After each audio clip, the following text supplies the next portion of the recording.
주식시장의 많은 어려움을 하나씩 정리하고 극복해 보도록 하겠습니다. 사실은 주식시장은 항상 어렵죠. 어려운 이유가 뭐냐면 우리가 주식시장, 이 시장이죠. 우리가 시장이라고 하면 기본적으로 대중이 참여하는데요. 여러분, 시장 가격은 당연히 수요와 공급에 의해서 결정됩니다. 그런데 이때 이 수요와 공급이 결정되는 데는 사실은 합리적인 이성적인 이유보다는요, 감성적인 이유가 훨씬 더 두 개 다 이제 복합적으로 만들어지는 거죠. 결론이 가격이 이루어지는 건데 복합적으로 이루어집니다. 이성과 감성이 복합적으로 이루어지는데요. 오늘 말씀드릴 내용은요, 최근에 시장은 유동성 장세가 펼쳐지고 있습니다. 그러니까 실물 경제와 상관없이 화폐량 자체가 많아져서 주식이 상승하는 그런 상황이 연출되고 있는 거죠. 그러면 여러분, 여기서 문제가 뭐냐면 화폐량이 많아진다는 건 기본적으로 뭐가 증가하겠습니까? 여러분, 당연히 투자 수요가 있고 투기 수요가 있는데요, 투기 수요가 증가를 합니다. 투기적 경향이 세지게 되면 한마디로 말하면 미래에 대해서 여러분, 투기하는 사람들이 많아지면 미래에 대해서 부정적이겠습니까? 긍정적이겠습니까? 당연히 여러분, 주식이 투기자들이 많이 모이는 곳은 당연히 주가가 상승하는 걸, 어떻게 상승하는 걸 원할까요? 빠르게 상승하는 걸 원하고, 빠르게 주식이 상승하는 걸 원하는 사람들이 많아지면 많아질수록 여러분, 뭐가 증가하겠습니까? 여러분, 당연히 투기적 수요가 증가하는 거죠. 그러면 제가 말씀드리고 싶은 게 뭐냐면, 유동성 장세가 펼쳐지고 투기 세력이 상승하면 이성보다는 뭐가 더 힘을 얻는다? 한마디로 말합서 이성과 감성이 잘 결합이 돼서 가격이 결정돼야 되는데, 감성이 좀 더 많이, 그러니까 감정이 좀 더 많이 되게 되는 거죠. 그러면 이제 이성과 감정이 이제 분리가 되는 겁니다. 그러면 이제 우리가 주가가 상승할 때 유동성 장세에서는 주가가 이렇게 상승할 가능성이 많죠. 왜냐면은 당연합니다. 왜냐면 화폐량이 많아지면 화폐량을 가지고 한몫하려 챙기려는 사람들이 많아지죠. 그럼 투기 수요가 증가를 한다. 그럼 투기꾼들이 자기 주식을 올리기 위해서는 미래를 어떻게 봐야 됩니까? 여러분, 계속해서 긍정적으로 봐야 되는 거죠. 그러면 투기 수요가 증가하면 증가할수록 더 재밌는 게 뭐냐면, 현재는 별로 중요하지 않다. 중요한 건 뭐다? 미래죠.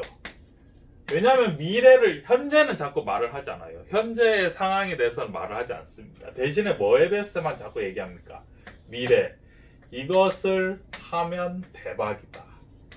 이것을 하면 떼돈을 벌 것이다. 이것이 개발되면 뭐가 될 것이다. 막 자꾸 이제 투기 수요가 결합해서 같이 여러분 뭐 하겠습니까? 언론 플레이 하는 거죠. 투기 수요는 여러분, 투기꾼들은 여러분, 뭐 나름의 투기 수요를 증가시키기 위해서 언론 플레이까지도 불사하죠. 그리고 여러분, 전체적인 시장 자체가 유동성이 많아지고 투기 세력이 움직이기 시작하면 시장 전체 분위기도 좋아지기 때문에 언론도 당연히 어떻게 되겠습니까? 미래를 긍정적으로 보게 된다라는 관점이 있는 거죠. 그럼 제가 무엇을 말씀드리고 싶냐면, 최근에 보면 사실은 코로나 사태 때문에 실물 경제는 굉장히 암울하죠. 실물 경제가 암울하죠. 그럼 정부에서는 어떻게 됩니까? 실물 경제를 살리기 위해서 유동성을 풀고 금리를 낮추고 양적 완화 정책을 마구마구 펼치죠. 그러면은 여기서 이 양적 완화 정책이나 금리를 낮추는 그런 상황에서 담보가 있는 사람들은 신용 빚을 내기가 굉장히 쉬워지죠. 여기서 투기 세력이 생기기 시작합니다. 그러면 이런 상황이 연출이 되면 문제는 이제 주식을 우리가 계산을 할 때 이성과 감정이 합쳐져야 되는데, 가격이 합쳐져야 되는데 당연히 감정이 훨씬 더 증가합니다. 당연하죠. 투기꾼들은 당장의 주식을 어떻게 됩니까? 올려야 될 거죠. 당장의 주식을 올려야 되고 투기꾼들이 주식을 사겠죠. 주식이 마구마구 올라갑니다. 그러면 여러분들이 항상 우리가 이런 주식이 이래서 여러분 굉장히 무섭고 어렵습니다. 왜냐하면은 주식에 이 투기꾼들이, 우리가 생각하는 투기꾼들이 어떤 사람들입니까, 여러분? 뭐 우리가 흔히 말하는 뭐 단순하지 않습니다. 왜냐하면 주식 시장은 글로벌이죠. 그러니까 이 투기꾼들의 강력한 세력이 뭡니까, 여러분? 좀 심하게 말해서 뭐 JP 모건 스탠리, HSBC. 그렇죠, 여러분. 우리나라는 상대도 안 될 정도로 미국은 엄청난 양적 완화 정책을 썼죠. 무려 3조 달러. 3조 달러면 우리나라 돈으로 3,600조 원입니다. 이 정도 양적 완화 정책을 썼기 때문에 외국 투자자들은 돈이 넘쳐나고 있는 상황이죠. 이런 상황이 되면 투기 수요가 아주 증가합니다. 그래서 최근에 여러분 뭐가 엄청나게 뜨고 있죠. 우리나라 뭐 애플, 뭐 테슬라, 그다음 아마존, 뭐 구글,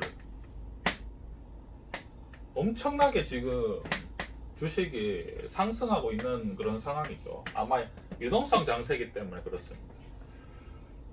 그러면 이제 여기서 우리가 어려운 게 뭐냐면, 투자를 할 때 주의할 점이 뭐냐면, 유동성 장세 펼쳐졌을 때 이 투기꾼들이 주식을 끌어올리면 사실은 여기 올라타고 싶은 마음이 엄청나게 많죠. 내가 이 주식을 사야 되는데, 사야 하는데 라고 하고, 투기꾼들은 주식을 사라 하고, 언론도 어떻게 합니까?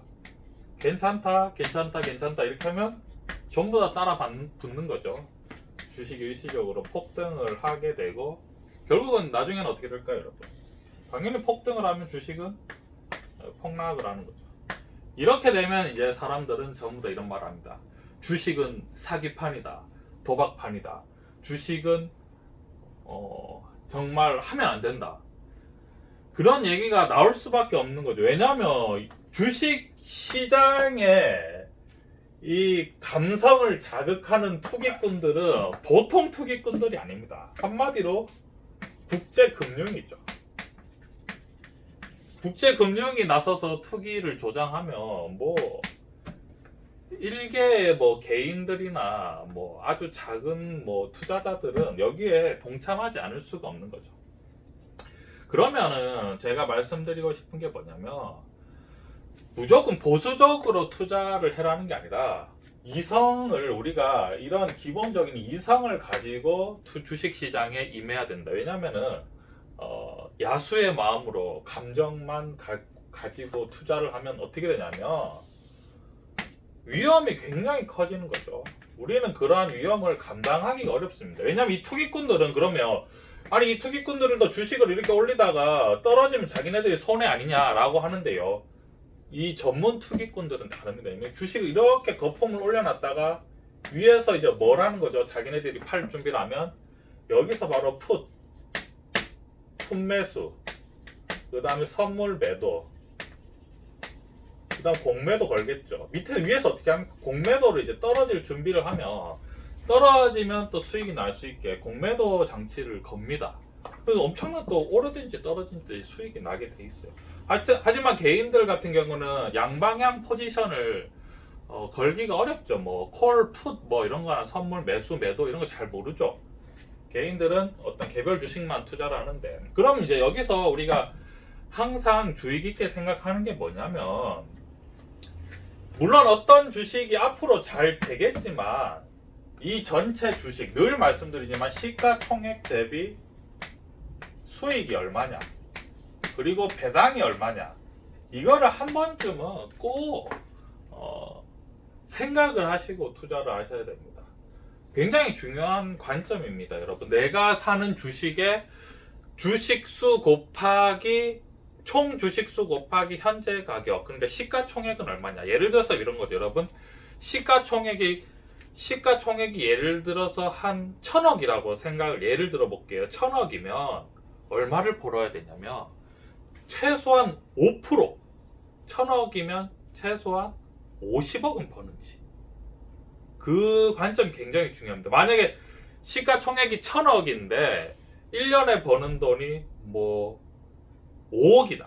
이러면 여러분 0.5%를 버는 거죠. 0.5%를 여러분 어떤 시가총액 대비 영업이익 0.5%면 사실 금리가 아무리 낮다고 해도 1%는 되죠. 1% 금리보다도 지금 돈을 못 벌고 있는데 돈을 못 벌고 있는 걸 탓하는 게 아니라 과연 앞으로 이 주식이 좋아질지 돈을 점점점 더 많이 벌 가능성이 있는지 없는지 그거에 대해서는 최소한 판단을 해주시고요. 우리가 항상 말씀드리지만 포트폴리오로 늘 짜셔서 투자를 안전하게 하셔야 됩니다. 그러니까 돈을 제대로 버는 배당을 주는 주식이 있고 돈을 제대로 버는 주식이 있는데 이거에 대해서 여러분들이 항상 궁금해하죠. 그러니까 이 주식을 샀는데 어디까지 올라갈까? 자꾸 이제 그것만 생각하면 누구한테 속아 넘어가는 거죠. 이제 투기꾼들한테 자꾸 속아갑니다. 또 그 국제 금융 투기꾼들은 이길 수가 없어요.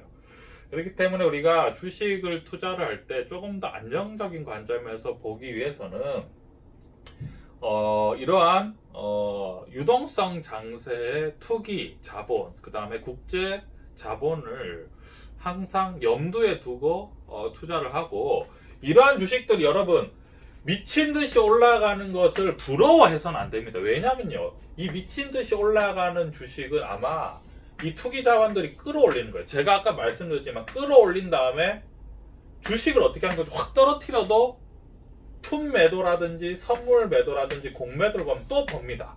그러니까 이게 주식 마구 올라간다고 해서 왜 내 저 주식을 못 올라탔을까? 그런 생각은 굉장히 이제 할 필요 없다 이거죠. 그러니까 만약에 이런 주식을 사면 포트폴리오에서 만약에 마구마구 올라가는 주식을 사면 한 10% 내외, 뭐 5% 내외, 뭐 5천만 원이면은 한 300만 원, 200만 원 넣어주시고요. 1억이면 뭐 500만 원 이렇게 넣어줘서 그런 식으로 안전하게 투자해야지. 뭐 5천만 원 가지고 있는데 이 주식에 막 한꺼번에 3천만 원을 넣든지 이렇게 되면 안 되는 거죠. 주식에서는 사실은 굉장히 유혹이 많습니다. 왜냐하면 막 몇 배, 막 3배, 4배 단기간에 폭등하는 게 많은데 그러한 것들은 충분히 이제 투기 세력이 어떤 작전을 펼치고 있다. 지금 투기 자본들이 지금 개인들을 유혹하고 있다. 이렇게 생각하시면서요. 투자를 좀 더 유동성 장세에서 급등하는 주식을 볼 때는 항상 그래도 우리는 이성, 감정을 마음이 가는 대로도 하지만 이성도 한 번쯤은 생각하셔서 투자를 하셨으면 좋겠습니다.